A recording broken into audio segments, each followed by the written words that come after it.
Hello everybody, it's the Millennial Prepster, and in this video I want to talk about 5 ways you can prepare your dog for what's happening now, what may happen in the near future. I know a lot of times when we talk about preparedness for dogs, too many times I feel we hyper-focus on gear, we hyper-focus on stockpiling food, and we hyper-focus on different types of equipment to buy. Now, I think equipment is important, I think gear is important, food is obviously important, but that is just one small slither of what preparedness really is. So we're going to take a kind of a deep dive today, and we're going to talk about the 5 things that you should be doing right now to prepare your dog for the future. Number 1, determining what your dog's food requirements are and how to store said food. And this is extremely important. We eat every day, your dog eats every day. So understanding what your dog's food requirements are super important. So the 3 things I really want to talk about in regards to food requirements are: 1, caloric profiles. Okay, this is extremely important because your dog runs off energy. Okay, they need energy. You can have the most nutrient complete meal, but if you don't have the calories to back it up, your dog's going to run into deficits and it's ultimately going to hurt your dog. So determining what your dog's caloric profile is super important. If you guys don't know how to do this, I'll leave a link in the description box below. Take a look at that video. I talk about everything from raw food, homemade foods, determining caloric profile, ensuring nutrient density, but we really have to make sure that we know what our caloric profiles are, and they could change and they could differ depending on what your dog's doing. In our current situation, where most people find themselves in this lockdown quarantine phase, your dog's going to be looking at more of a resting caloric profile versus if your dog was expected to ruck 17 miles a day. So it's really important that you know these numeric values, because it's really hard, practically impossible, really, to really prepare your dog, especially when it comes to food requirements, if you don't even know what the numeric value of the caloric profile your dog has. I mean, you can make a ballpark guess, but preparedness should be based upon science, it should be based upon math, it should be based upon common sense. So I highly encourage you guys to look up and understand what your dog's specific calorie profile, their caloric profile, is. Next, we really need to be taking into consideration the nutrient density and the nutrient complete meal profiles that we're feeding our dog.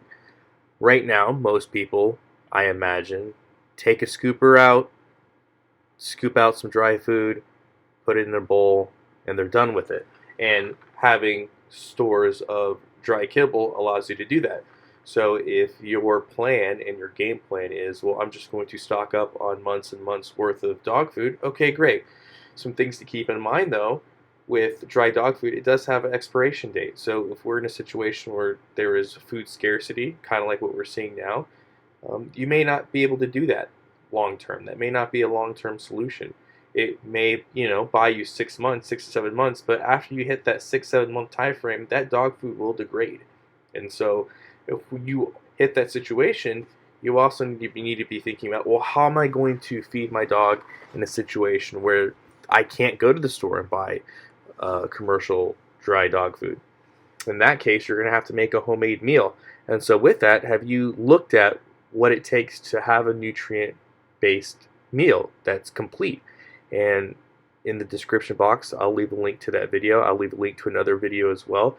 But if you are forced to make a homemade dog food, you want to make sure that you're giving your dog a nutrient-dense, complete meal, along with making sure that that caloric profile is meeting your dog's requirements. Because I know a lot of people are prepared for themselves, meaning they have tons of Mountain House meals, MREs, meals ready to eat. They may have a ton of rice and beans on hand, but I'm telling you, if you think that you're going to be able to feed your dog that and not see rapid deficiencies and deterioration in your dog's health at a very high rate, you're mistaking yourself, because you will. Plug those numbers into a food calculator and look at the numbers you're going to be looking at. You're going to be meeting huge deficits. Your dog's going to have huge deficits. So it's really important that we take a look at that now. Get a game plan now, because if you're going to try to make this up as you go, as you're in that situation, it's not going to turn out very great for you.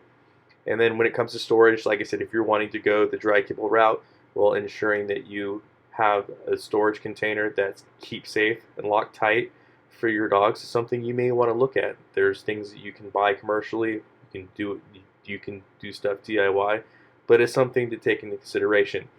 If you think you're going to be going the homemade meal route, take a look. Is your deep freeze large enough for your family and your dog's requirements? If it's not, that may be something that you may want to look into. So these are all different considerations I highly encourage you guys to take a look at now so you're not behind the power curve later. Number 2, determine what your dog's water requirements are and how to store it. So science tells us that on average a dog needs 8.5 to 17 ounces of water per 10 pounds of body weight. Now, it's important that we look at this holistically, okay? So I'm going to measure out the approximate water consumption for a dog that's 100 pounds. The reason why I'm choosing 100 pounds is because a lot of our prepper breed dogs are around 100 pounds. Plus, 100 pounds is very divisible whether or not your dog weighs more or less. 100 pounds is a nice solid number. So a 100-pound dog would require 170 ounces of water, which is approximately 1.33 gallons of water if we're looking at the high-end consumption, which is a considerable amount of water just for one dog. A lot of people have more than one dog. So it's definitely something to look at, something to consider. Are you able to provide that for your dog? Right now, luckily, it seems like the situation we're in is more of a bug-in scenario where people still have access to running water, electricity, etc. But it's important to think about, well, what happens if the water is shut off, or what happens if there is water scarcity? How am I going to provide that water to my dogs? A couple ideas. One idea that I do personally is water storage. I have DIY rain barrels that I've made. I'm on a well, but the well is pretty far away from where some of my livestock are, whether that be my small animals, chickens, or my pigs. So I have these DIY rain barrel systems that I have in place just because of how the ease of use, and it's sustainable, and I don't want to be trucking water, throughout my property. So I think this is a really good way for you guys, in normal suburbia or even in the country, to have something on hand and that the water's there in case you need it. A good example of this is if you have a 55-gallon rain barrel or rain catchment system and you fill it up to capacity, you know that if you have a 100-pound dog and they're drinking 1.33 gallons of water a day, you have at least 41 days initial survival time. So you know that water's source is there, and if something happens to your water, boom, you have 41 days of water survival for your dog. And that gives you time to come up with a game plan. And also, if it's connected to some kind of rain catchment system, then you know that you may have already a replenishable source of water for your dog, and even yourself if it comes to that. So I highly encourage you guys to kind of take a look at that and start thinking, okay, how much water does my dog require, and what am I going to do to store it, and what's my resupply plan? So these are all things to consider that I think we should be taking a look at right now. Lastly, take into consideration those augmenting factors that would be a part of your calculation. So a couple of these factors would be your climate. If you live in a very hot climate and you have a dog with a lot of fur, they're going to require more water. Take a look at your dog's activity level. If your dog's very active, they're going to require more water. Take a look at your elevation. Take a look at your dog's diet. If you're feeding your dog an all dry commercial kibble, they're going to require more water than, say, a dog that's fed an all raw diet. So these are all different factors you want to take into consideration when you're making your calculations and you're coming up with a game plan. Number 3, let's get our dogs as healthy as possible. The Association for Pet Obesity Prevention estimates that more than 56% of all dogs are obese. That's staggering. We're not just talking about overweight, we're talking about actual obesity. And a lot of this comes down to people just don't know what their dog's caloric profiles are. This should be something that's 100% preventable. We have every control in our dog's life. Our dogs depend on us to keep them healthy. And if we don't know what their caloric profiles are and we're just gorging them with low quality food, this is what you can expect, and having a healthy dog is important because overweight, obese dogs are not conducive to preparedness. They're not conducive to sustainability. They're not conducive to longevity. And all these things are super important if we are expecting our dogs to be healthy and to be able to stay with us long term. So we should really focus and really put an emphasis on our dog's health.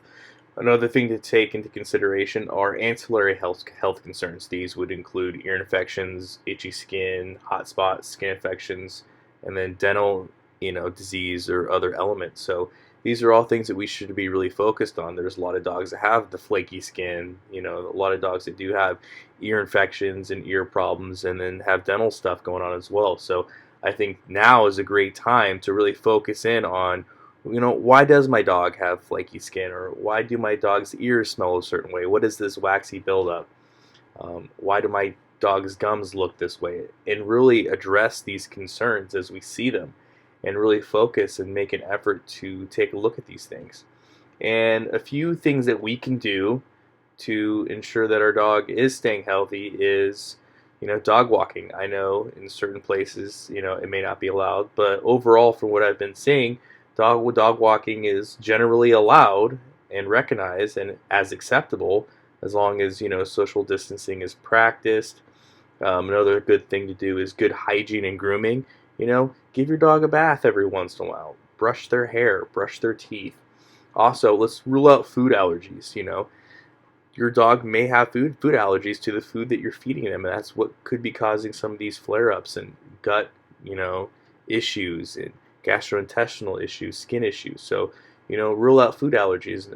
A lot of this can be done by, reading your labels that on the foods that you're feeding your dogs. And also, if you are feeding a homemade diet, start doing some sort of elimination dieting if possible, trying to really figure out what the underlying causes of your dog's conditions are. So I'm really encouraging you guys, take this time to get your dog as healthy as possible. It's worth it to you, and it's definitely worth it to them, short term and long term.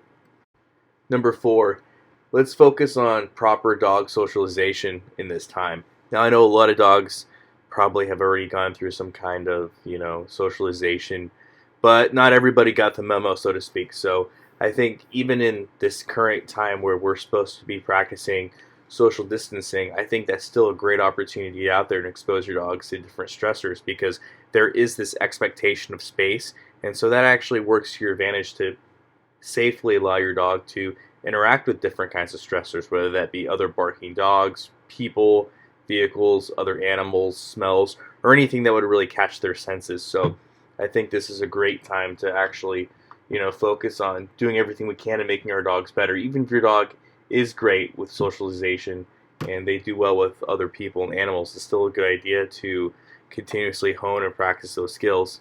Another thing that I would say is also proper socialization with each other, ensuring that there's proper relationships with family members and other pets.